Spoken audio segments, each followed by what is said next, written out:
So he was he wasn't even driving. He was sitting in his car, and some officers basically labelled him a drug dealer, essentially. So guilty until proven innocent, and then pulled out of his car, twisted up, put in cuffs, then told to, then given slips, and then the officer tried to explain that, justify his actions through using the law, but sadly they don't know the law, and they should as officers, because what they did wasn't so just to give context in terms of rights. So a lot of people, number one, we need to know our rights, because not to say that they are upheld, but we need to know how to hold them accountable. So this officer didn't use a thing called plan, which is to be proportionate, legal, accountable, necessary, and ethical. So that's what officers are meant to use. They also changed their story when he was questioning them, like, why did you stop me, and da da da da. Because initially when they stopped him, it was for a drug search, or was assumed to be a drug search. But he said that his windows were closed. So he's like, if my windows were closed and you couldn't smell drugs, then what would have been the grounds? Because they said they smelt cannabis. So in order for you to smell, my window would have had to been open for you to smell. So what was the initial? And then because they have to use a thing called go wisely, which is grounds, and then O is object. So like, what's the object you're searching for? Then W is warrant, and then they have to identify themselves, and then search, and then I can't remember the legal terms, and then you get a slip. So they didn't really use go wisely, which they should be using a stop and search. But this is something, it's like a constant reminder of, it doesn't matter if they if you have rights, we are the slave patrol. I think the thing what was clear to me from an observation point of view was, they saw a black man in a nice car, and black men are not allowed to be in a nice car unless you're a drug dealer. That's the trajectory that's playing out. The other side for me is just the justification for kind of use of force, which wasn't, as Fuse ODG was saying, was like, you could have actually spoke to me before you did what you did. And the guy was saying, well, if you swallowed your drugs, but that's an assumption that doesn't really hold. And you can't assume in the court of law. You have to have reasonable grounds, like evidence. And there was no reasoning. And it just shows you, it just goes back to kind of, number one, what they're saying in terms of wanting to build relations and ties and with people. The individuals in the actual organization might want to do that, but it doesn't translate to the frontline police officers. And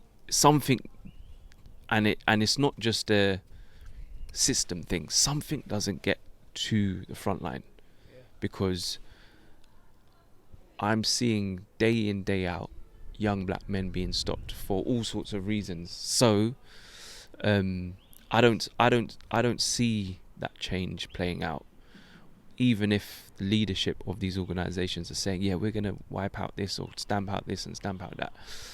I don't think the change comes from them, or the accountability. You're not going to get accountability, because if you've got a criminal justice system, well, that's what it's called, a criminal's justice system. It's not for the people.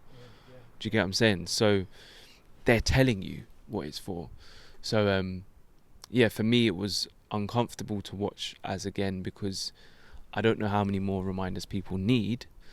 The police are the last people you really want to be dealing with, because essentially they are the slave patrol, along with many other authorities, traffic wardens and these fake security guys, renter cops, all these kind of people.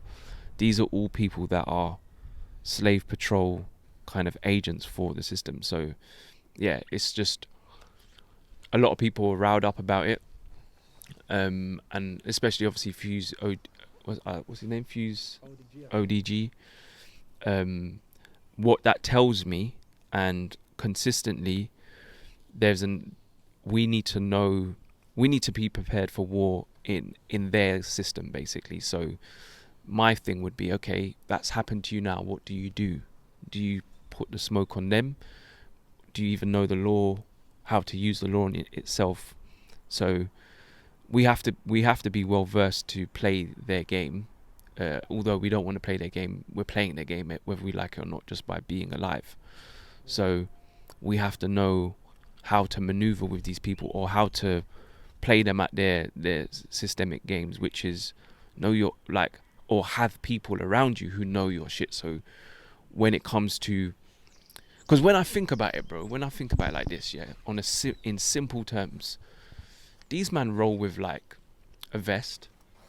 We're out here in dangerous territory.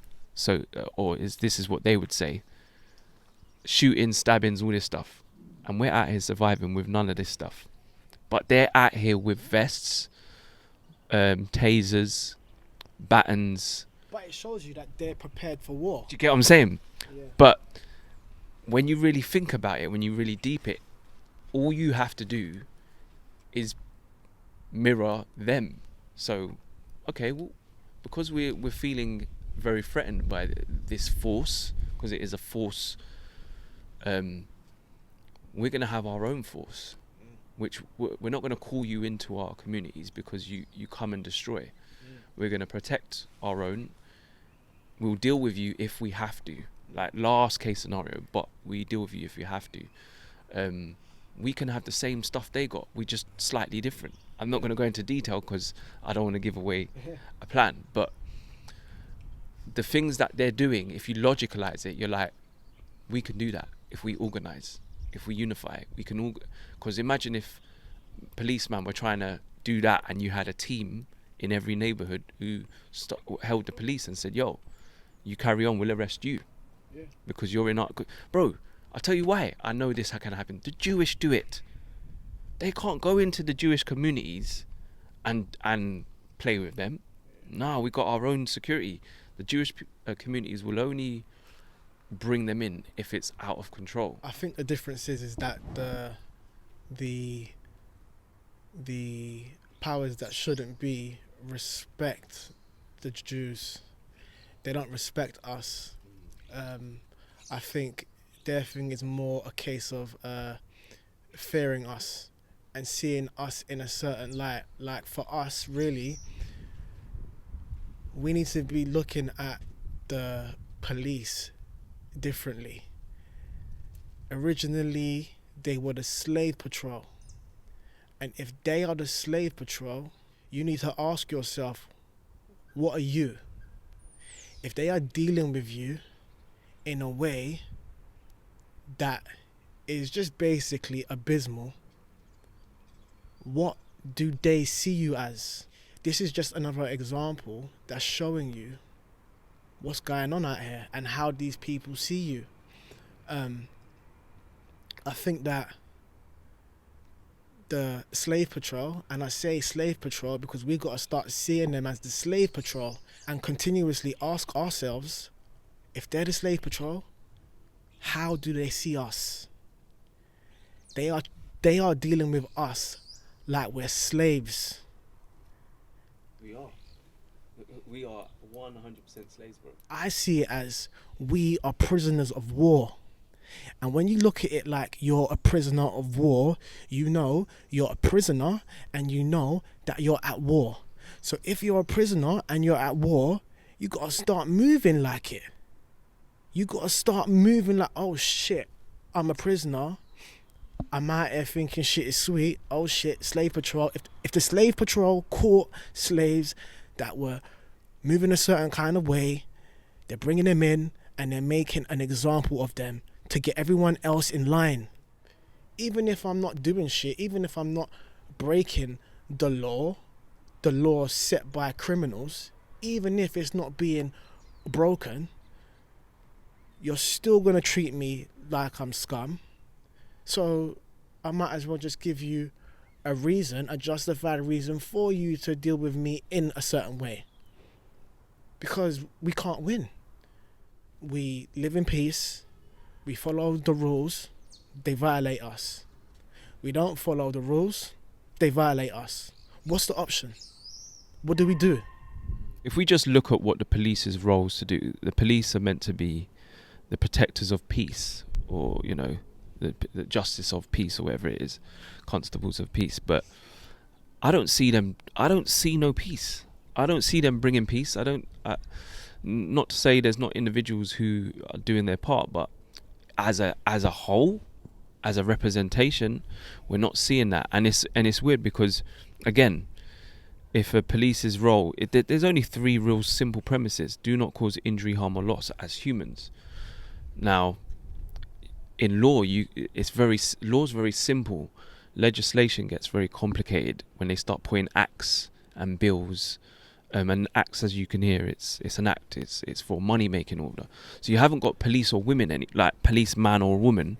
You've got officers who are here to generally collect, and generally, your imprisonment is collection for the state. You wouldn't deal with a human being in that way. No. Unjustified. No. A man's not doing a damn thing but just being black. Yeah. A man ain't doing nothing but just being blessed to be black. And with that blessing of being black, he's cursed. Because they see it a different way. I think people need to really stop understanding what they're saying, or start to understand what they're saying, really saying. Because when they're saying, do you understand? That means you stand under their authority. So you need to stop. You just got to say, no, I don't understand. Give me your details. No, I'm not giving you my details. Especially if you're in a place of you've committed a crime, then it's, hands, like whatever happens. But if you're not there, you don't have to give them your name. You don't have to give them anything. They have to have justifiable cause, which is they have to be in a place of proportionate, is their first statement. We need to be proportionate, which means we need to apply the law. When they arrest you, they have to have a case. They have to reference a case law, which is why they always use PACE now. Half these officers don't know PACE, really, because if they looked at PACE, it's not lawful, it's illegal, because even drugs, essentially, is not really a crime. You're selling it to people who want it, so they're causing themselves injury, harm, and loss. You're not doing that. They're doing it. You're assisting, which, again, is an argument on whatever side. But if we've got cannabinoids in our system, then cannabis is probably not as negative compared to alcohol. Essentially, if we're paying taxes, we are complicit with organised crime because, and most of us obviously don't know, but I'm just going to highlight it because I think it's important to highlight it. We're complicit with organised crime because our taxes are being used to bomb and raid other countries. So those that are from the diaspora believe our country is raping Africa of its resources, and that's our taxes, because our army goes into these places. Ukraine, supporting Ukraine, no one voted for that, but we're doing it. Somalia, unstable in it, like all these different countries that we're in, we're doing some crazy stuff. We're paying for it. So guess what? We're complicit with our taxes pay for war. So we're part of that crime. They've got us funding the war against us. Do you get what I'm saying? It's actually wild. And the fact that we have, obviously there's levels to it, but we have different people that represent this at different levels. And the main thing is that none of us really know.